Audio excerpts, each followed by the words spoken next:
여러분께 한 가지 질문 드리겠습니다. 여러분은 스스로 생각할 때 나는 하나님께 사랑받을 만한 사람이다 라고 자신 있게 말할 수 있으십니까? 조금 더 솔직히 묻겠습니다. 내가 하나님이라면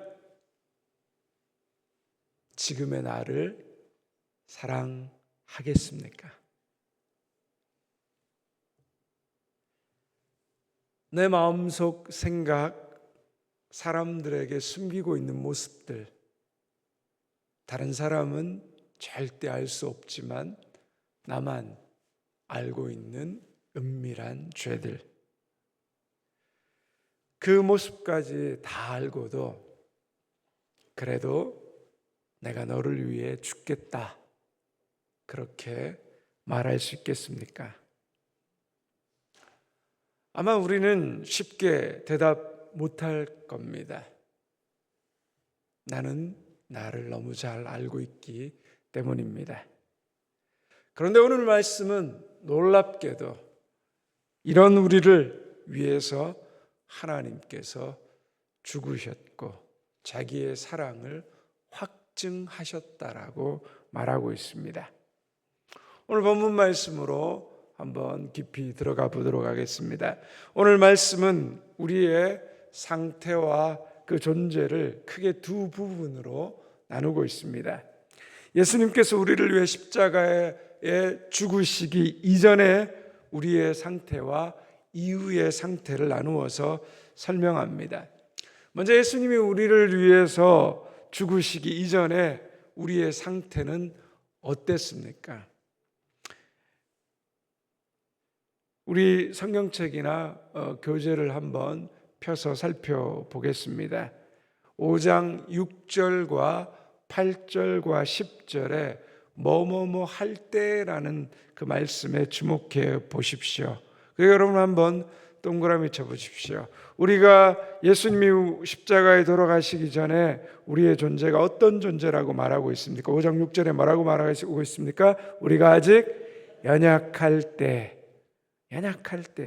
한번 동그라미나 밑줄 꺼보시고요. 우리가 아직 8절에 뭐라고요?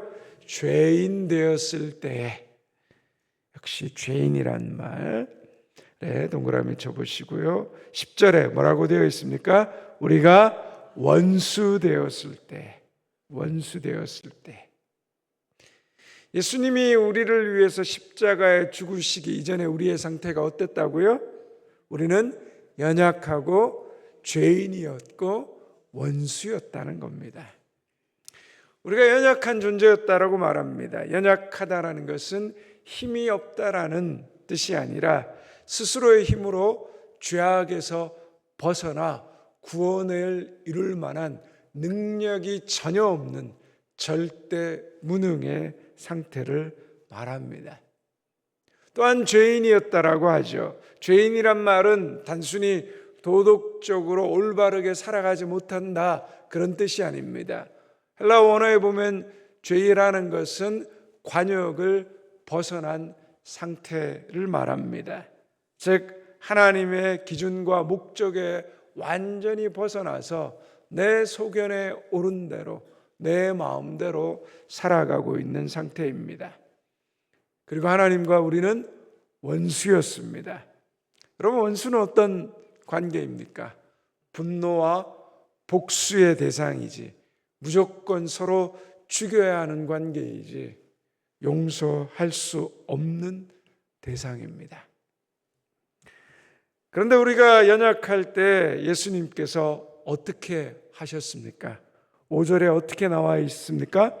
우리가 연약할 때 어떻게 하셨다고요? 여기에 별표 치셔야 됩니다. 우리를 구원하시려고 죽으셨다라고 말합니다.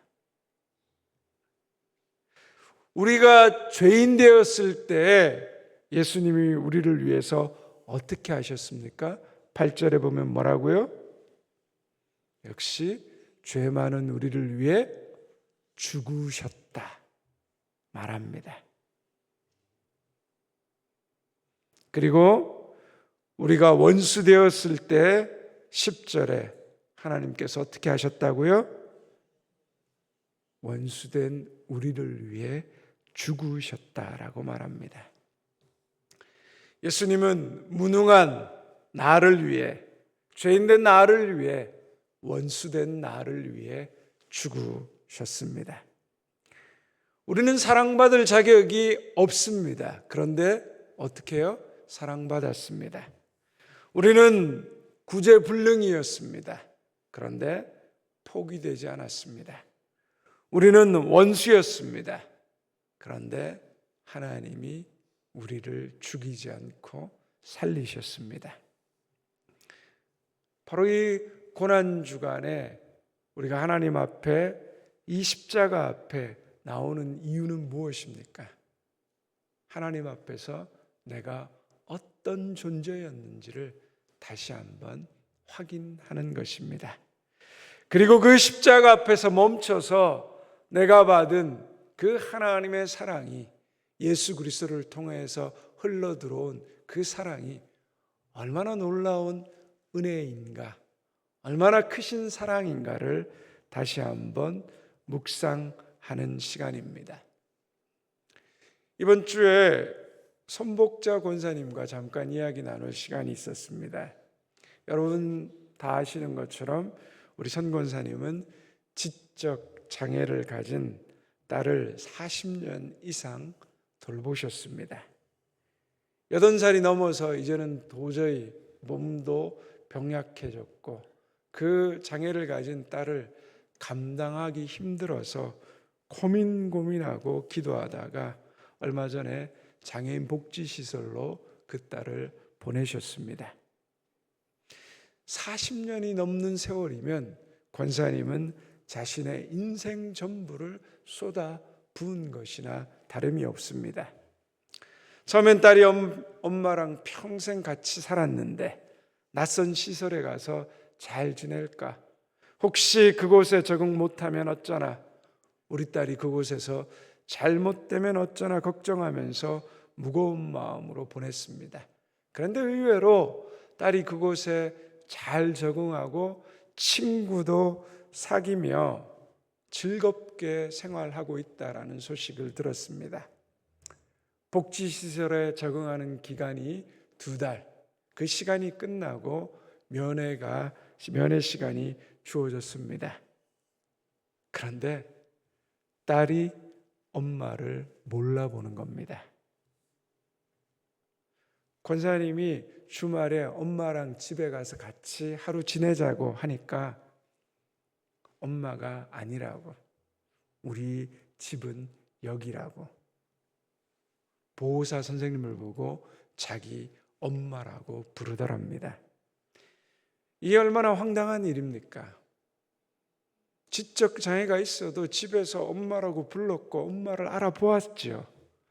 그런데 40년 희생한 나를, 지를 위해서 내 인생을 쏟아부은 나를 몰라본다?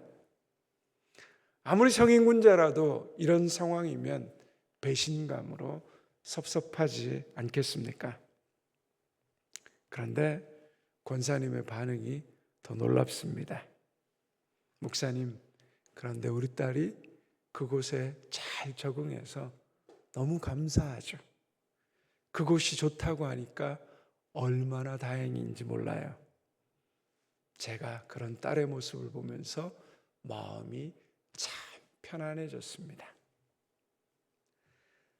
저라면 억장이 무너졌을 것 같은데 내가 기억되고 보상받는 것보다 그 딸의 편안함이 훨씬 더 중요하다라고 권사님은 말씀하셨습니다. 어머니의 사랑은 참 대단하다는 생각이 들었습니다. 그 딸이 엄마를 남이라고 부정하며 상처를 주는 그 기막힌 순간에도 딸의 아니만을 생각하는 것이 부모입니다. 하물며 우리가 병에 걸린 수준이 아니라 하나님을 미워하며 원수로 살았을 때 우리를 대신해서 십자가를 지신 그 사랑은 얼마나 크겠습니까? 그 사랑의 하나님은 아직 우리가 연약할 때 먼저 다가오셨고, 우리가 아직 죄인 되었을 때 먼저 찾아오셨고, 우리가 하나님과 원수 되었을 때 우리를 위해 십자가에서 대신 죽으셨습니다. 그러면 이런 하나님의 절대적 사랑을 받은 우리의 현실이 어떻게 달라졌습니까? 예수 그리스도를 통해 나타난 하나님의 사랑이 우리를 어떻게 바꾸어 놓으셨습니까? 우리 5장 9절에서 11절의 말씀을 한번 같이 함께 읽어보도록 하겠습니다. 그러면 이제 우리가 그의 피로 말미암아 의롭다 하심을 받았으니 더욱 그로 말미암아 진노하심에서 구원을 받을 것이니 곧 우리가 원수 되었을 때 그의 아들의 죽으심으로 말미암아 하나님과 화목하게 되었은즉 화목하게 된 자로서는 더욱 그의 살아나심으로 말미암아 구원을 받을 것이니라. 그뿐 아니라 이제 우리로 화목하게 하신 우리 주 예수 그리스도로 말미암아 하나님 안에서 또한 즐거워하느니라. 자, 이 말씀을 보면 우리가 예수 그리스도로 말미암아 어떤 존재가 되었다라고 말하고 있습니까? 9절에 보니까 뭐라고 말합니까? 의롭다 하심을 받았다는 거예요. 의로운 자가 되었다는 거예요. 의롭다 하심에 동그라미 치셔야 됩니다. 그리고 10절과 11절에 보니까 어떻게 되었다라고요? 화목해 되었다라고 합니다. 하나님과 우리의 관계가 화해했다, 화평했다라는 겁니다. 화목하게 되었다에 밑줄 그으셔야 됩니다. 9절에 의롭다라는 단어, 의롭다라는 말은 주로 법정에서 사용되는 용어입니다. 비유하자면 우리가 100% 유죄라는 것을 판사가 알고 있습니다. 이제 유죄 판결을 분명히 내릴 겁니다. 그런데 죄의 판결을 기다리고 있는데 판사가 방망이를 두드리면서 모든 혐의를 기각하고 우리의 전과 기록을 완전히 삭제하겠다라고 선언하는 것입니다. 죄인인 우리를 위해 예수 그리스도께서 피 흘려 대신 값을 치르셨기 때문에 재판관인 하나님께서 우리를 향해서 너는 죄가 없다, 의롭다라고 공식 선언하는 것입니다. 이것이 의롭다 하는 것입니다. 죄인의 신분에서 하나님의 자녀가 되었다라는 것입니다. 여러분, 이것이 얼마나 놀라운 은혜입니까? 또한 10절에 하나님과 원수되었던 우리가 하나님과 화목하게 되었습니다. 비유하자면 조금 전에 판사가 우리의 전과 기록을 영원히 삭제한 것으로 끝나지 않고 그 판사가 법복을 벗고 내려와 우리를 자신의 집으로 초대해서 가족으로 받아들이는 것, 그것이 화목입니다. 높고 높은 보좌에서 우리를 심판하시는 하나님께서 그 심판의 보좌에서 내려와셔서 인간의 몸을 입고 우리 가운데 들어오셔서 우리와 함께 먹고 마시며 함께 웃고 함께 우셨습니다. 전과자를 무죄로 만들어주시고 가족으로 품어주신 것, 그것은 상상하기 힘든 은혜입니다. 그렇다면 우리를 의롭다 하시고 우리와 화해하신 이 선언이 지금 우리에게 어떤 의미가 있을까요? 제가 지난번 세례 교육할 때 78세 된 성도님이 있었습니다. 그런데 이분은 과거에 하나님을 인격적으로 뜨겁게 만난 경험이 있으셨습니다. 그 주님과의 첫사랑이 너무 뜨겁고 아름다웠다라고 고백하셨습니다. 그러나 살아가면서 이분이 먹고 사는 문제에 치이고 그리고 여러 번 이사를 하게 되고 그러다가 교회에 빠지는 날이 많아지면서 결국 신앙을 잃어버리셨다라고 말씀하셨습니다. 이제 70대 중반이 넘어서 다시 그 사랑을 회복하고 싶다라고 저에게 물으셨습니다. 그러면서 이렇게 말씀하는 거예요. 목사님, 이런 나를 하나님께서 다시 사랑해 주실까요? 솔직히 우리가 사는 세상은 어떻습니까? 기본적으로 거래에 익숙하지 않습니까? 사랑도 give and take죠. 줘야 받는 것입니다. 조건적입니다. 그런 사랑에 너무 익숙하다 보니까 하나님의 사랑에서 완전히 떠났던 나였는데, 완전히 세상에서 뒹굴며 살던 나였는데, 그런 나를 하나님이 지금도 사랑하실까라는 질문이었습니다. 그 질문에 어쩌면 너무나도 당연해 보이는 질문이었습니다. 그 질문을 받고 제가 물었습니다. 어머니, 주님의 첫사랑을 뜨겁게 경험할 때 그 사랑을 받을 자격이 있으셨습니까? 죄가 없으셨습니까? 사랑받을 만큼 완벽하셨습니까? 아니요, 목사님. 그때도 죄인이었죠. 그러면 그때도 죄인이었을 때 하나님이 은혜를 주셨지요. 그렇다면 우리가 하나님과 원수되었을 때에도 하나님이 십자가를 지셨는데, 지금 삶의 무게로 멀리 떠났다고 해서 그 사랑이 끊어지겠습니까? 내가 실패했다고, 내가 무너졌다고 하나님이 나를 사랑하지 않으시겠습니까? 여러분, 우리 부모가 그렇지 않습니까? 내 아들이 나를 욕한다고, 왜 나를 낳았냐고 저주한다고, 왜 당신은 이거밖에 안 되냐고 그렇게 막말을 퍼부어도 부모는 어떻습니까? 그 자식과의 사랑의 관계에서 끊어지지 않습니다. 여러분, 우리가 반드시 기억해야 될 사실이 무엇입니까? 내가 죄인 되었을 때 시작된 사랑이기 때문에 나의 실패나 나의 연약함이 하나님의 사랑을 취소하거나 포기하게 만들 수 없다는 겁니다. 하나님께 대한 나의 상태나 믿음이 흔들린다고 할지라도 어떤 경우에라도 나를 향한 하나님의 사랑은 끊어질 수 없다라는 겁니다. 사랑하는 성도 여러분, 이제 다시 처음 질문으로 돌아가 보겠습니다. 내가 하나님이라면 지금의 나를 사랑하겠는가? 오늘 말씀을 통하여서 우리는 이 질문에 대한 답을 분명히 알게 되었습니다. 우리는 그런 사랑을 받을 수 없는 존재였습니다. 연약했고 죄인이었고 원수였습니다. 그런데 하나님은 그런 우리를 향해 말씀하십니다. 그래도 너를 사랑한다. 그래도 나는 너를 포기하지 않는다.